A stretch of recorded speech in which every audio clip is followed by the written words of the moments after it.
Shalom Bapak Ibu Saudara yang terkasih dalam Tuhan. Pembacaan Alkitab untuk pelayanan jompo dan orang sakit pada saat ini terangkat dalam kitab Injil Yohanes pasal 20 ayat 19 hingga ayat yang ke-23. Sebelum kita membaca firman Tuhan dan merenungkannya, mari kita berdoa sejenak minta terang dari Roh Kudus. Kita berdoa. Bapa kami yang di sorga, sebelum kami membaca dan merenungkan firman-Mu, kiranya Engkau menerangi kami dengan kuasa Roh Kudus-Mu, sehingga firman ini dapat menguatkan orang yang dalam usia lanjut dan juga dalam kelemahan tubuh. Demi Yesus kami berdoa. Amin. Yohanes 20 ayat 19 sampai 23 dengan judul Yesus menampakkan diri kepada murid-muridnya. Ketika hari sudah malam pada hari pertama minggu itu, berkumpullah murid-murid Yesus di suatu tempat dengan pintu-pintu yang terkunci karena mereka takut kepada orang-orang Yahudi.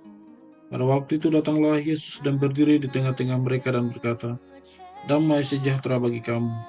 Dan sesudah berkata demikian, ia menunjukkan tangannya dan lambungnya kepada mereka. Murid-murid itu bersukacita ketika mereka melihat Tuhan. Maka kata Yesus sekali lagi, "Damai sejahtera bagi kamu. Sama seperti Bapa mengutus aku, demikian juga sekarang aku mengutus kamu." Dan sesudah berkata demikian, ia mengembusi mereka dan berkata, "Terimalah Roh Kudus.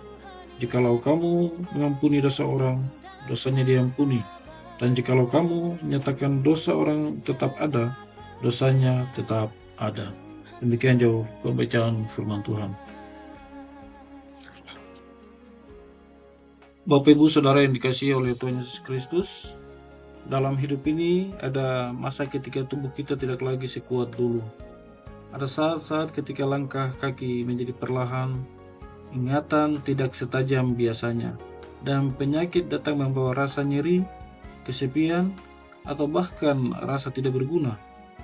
Di momen seperti ini, kita bisa merasa seperti para murid dalam Injil Yohanes 20 ayat 19-23, berada di ruangan yang tertutup, yang terisolasi dari dunia luar, penuh dengan ketakutan dan ketidakpastian.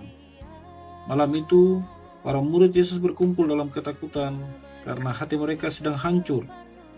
Guru mereka telah mati. Semua impian yang mereka miliki seolah lenyap. Tetapi justru dalam situasi seperti itulah, di tengah ketakutan dan keterasingan, Yesus datang. Ia berdiri di tengah-tengah mereka dan berkata, "Damai sejahtera bagi kamu." Inilah yang ingin kita dengar hari ini. Di tengah penderitaan fisik, di tengah keterbatasan tubuh dan kesepian jiwa, Yesus yang bangkit datang menghampiri kita.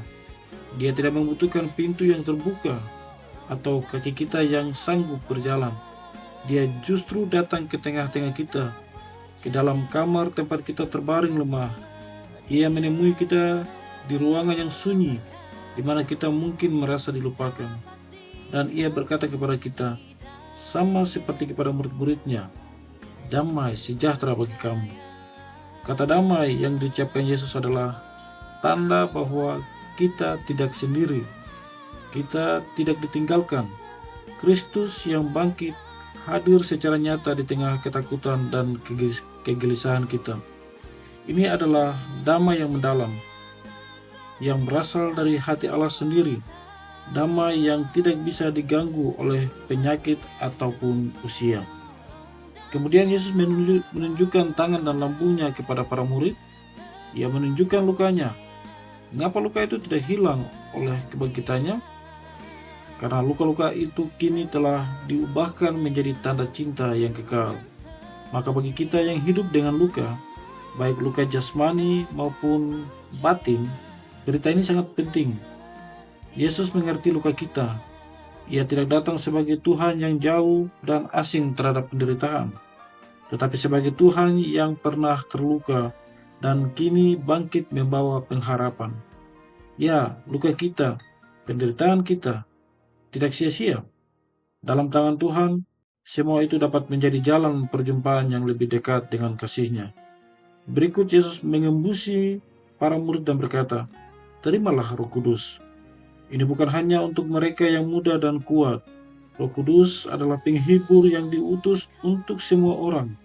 Roh Kudus hadir memberikan kekuatan batin, kelegaan dalam doa, dan bahkan sukacita di tengah kondisi yang sulit. Meskipun tubuh semakin rapuh, jiwa kita tetap bisa menyala oleh roh yang hidup. Lalu di akhir perikop ini, Yesus berbicara juga tentang pengampunan dosa. Jikalau kamu mengampuni dosa orang, dosanya diampuni. Ini adalah pengingat bahwa kasih Tuhan tidak terbatas oleh waktu. Tidak pernah ada kata terlambat untuk mengalami pengampunan dan pembaruan hidup. Dalam masa tua, kita mungkin mengingat kesalahan masa lalu, tetapi Kristus yang bangkit datang bukan untuk menghukum, melainkan untuk memulihkan. Ia memberikan damai, bukan penghakiman. Ia datang bukan untuk menuntut apa-apa dari kita, tetapi untuk memberikan segalanya. Damai, pengharapan, pengampunan, dan penghiburan. Biarlah damai sejahtera Kristus tinggal di hati kita. Biarlah Roh Kudus memberi kita ketenangan dan kekuatan.